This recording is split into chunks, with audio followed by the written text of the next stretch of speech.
Hello, dictionary ज्ञान के इस ट्यूटोरियल में आपका हार्दिक स्वागत है। इस ट्यूटोरियल में हम ऐश टेल वाले शब्दों के बारे में बात करेंगे। इस परिवार के सभी सदस्यों के नाम ऐश के साथ समाप्त होते हैं। For example crash and bash. इन शब्दों के अर्थ याद करने का एक बिल्कुल आसान तरीका है।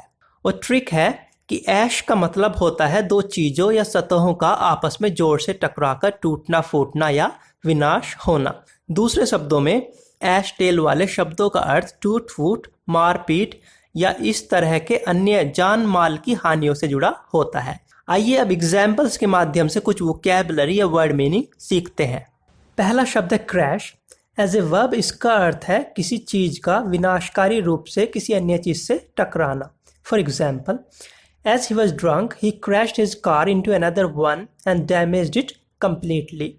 मीनिंग, नशे में होने के कारण उसने अपनी कार से दूसरी कार में टक्कर मार दी और उसे पूरी तरह क्षतिग्रस्त कर दिया।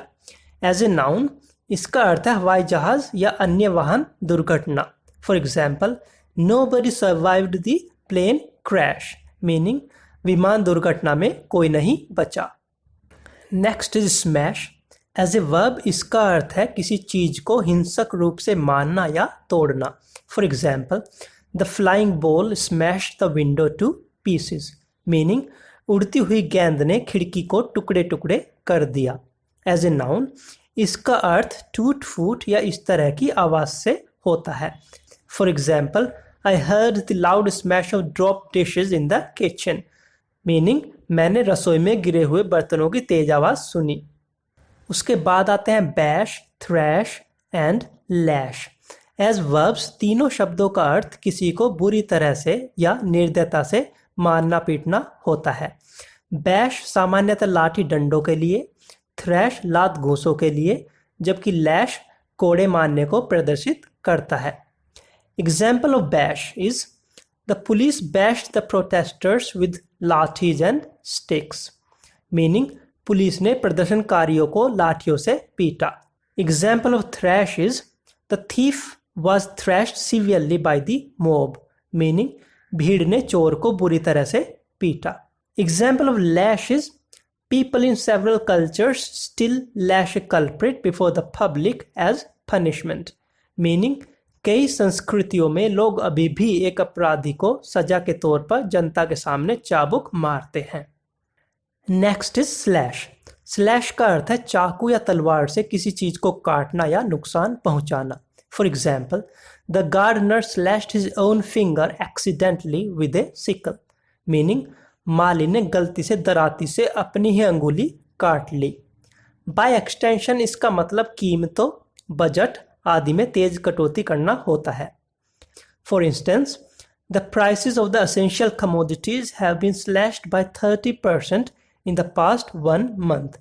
मीनिंग, पिछले एक महीने में आवश्यक वस्तुओं की कीमतों में 30% की गिरावट आई है। Next are squash and mash. दोनों शब्दों का अर्थ चीज़ों को नष्ट करने या नुकसान पहुंचाने से होता है, पर ये तोड़ने फोड़ने की बजाय निचोड़ने, भींचने और दबाने से चीज़ों को नुकसान पहुंचाते हैं। Example of squash is she squashed all her books into a small almirah causing damage to their cover.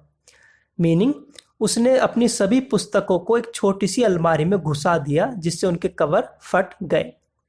Example of mash is you can help mash up the potatoes for me. Meaning, आप आलू का भरता बनाने में मेरी मदद कर सकते हो। Next is splash. जब दो टकराने वाली सतहों में से कोई एक पानी या अन्य लिक्विड हो, स्लैश का प्रयोग किया जाता है। For example, The children were splashing each other playfully in the pond। Meaning, तालाब में बच्चे आपस में मस्ती से छींटाकशी कर रहे थे। And there are many more। To sum up the Ash Tail family। ऊपर के एग्जाम्पल से यह क्लियर है कि यह परिवार दो सतहों के हिंसक या बलपूर्वक संपर्क के बारे में है, जिससे हमेशा किसी एक या दोनों सतहों को नुकसान होता है। अगली बार आप जब भी ऐश टेल वाला कोई शब्द देखें, उसका मतलब टूट फूट या मारपीट से जोड़ने की कोशिश करें। ऐसा करने से उसको याद करने में बहुत आसानी होगी। इस वीडियो में केवल इतना ही। वीडियो देखने के लिए धन्यवाद। अगर ये वीडियो आपको पसंद आया हो तो बेल बटन जरूर दबाएं और चैनल को सब्सक्राइब करना ना भूलें। मिलते हैं नेक्स्ट वीक एक नए वीडियो के साथ।